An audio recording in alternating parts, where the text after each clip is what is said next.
for the 44th and 45th ASEAN summits and related summits.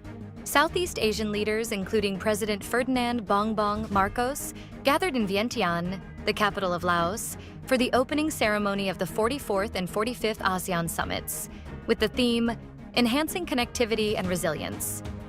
The back-to-back summits will focus on addressing the ongoing civil war in Myanmar and territorial tensions in the South China Sea.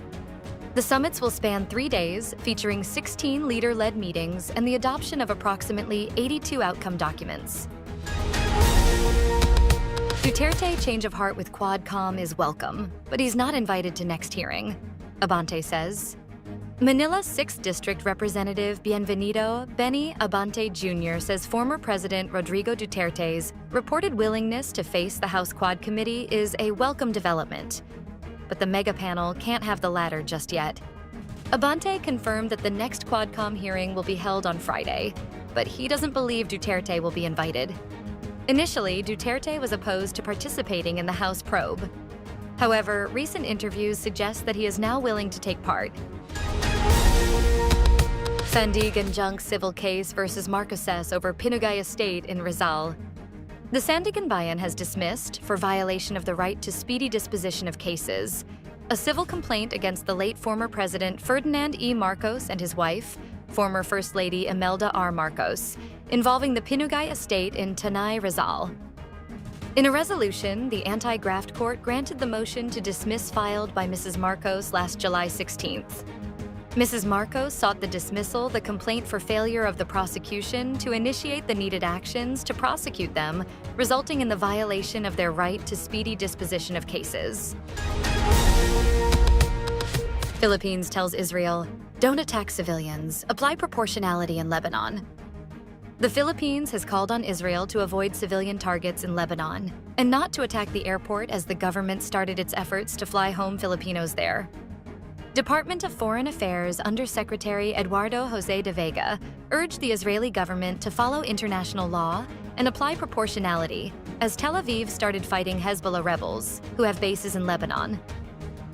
On Tuesday, Israeli ambassador in Manila Ilan Flus ensured the safety of civilians, including Filipinos, in Lebanon, as long as they do not get close to Hezbollah facilities, which are the subject of attacks by Israel. Over 13,000 jobs offered to displaced Pogo workers. The Department of Labor and Employment will provide a total of 13,279 job vacancies to displaced Philippine offshore gaming operators workers tomorrow in Metro Manila. DOLE said the job fair will feature 7,697 positions from 50 local employers at Ayala Malls, Manila Bay, and Parañaque, and 5,582 positions from 44 local and 4 overseas employers at Ayala Malls Circuit in Makati. In partnership with the city government of Parañaque and Makati City's Public Employment Service Office, the event aims to connect displaced workers with employment opportunities across various sectors. Meralco expects lower October electricity bills. Power utility firm Manila Electric Company, or Meralco, has announced a potential reduction in consumers' electricity bills for October. Joe Zaldariaga, Meralco head of corporate communications, explained that the expected price cuts may be attributed to lower charges in the wholesale electricity spot market, which have adjusted in response to cooler temperatures last month. Presale tickets to 2NE1's Manila concert sold out. The presale tickets to K-pop girl group 2NE1's 2NE1 Asia Tour, Welcome Back, Manila concert slated in November 16th, have sold out. Live Nation Philippines held the Union Bank MasterCard presale. More than 120,000 people joined the online queue to get tickets. In less than 2 hours since the ticket selling started, Live Nation Philippines announced that all presale tickets were sold out. Hezbollah steps up rocket fire as Israel sends more troops into Lebanon. Hezbollah fired another barrage of rockets into Israel on Tuesday, and the militant group's acting leader vowed to keep up pressure that has forced tens of thousands of Israelis from their homes near the Lebanese border. The Israeli military said it sent more ground troops into southern Lebanon, and that a senior Hezbollah commander was killed in an airstrike.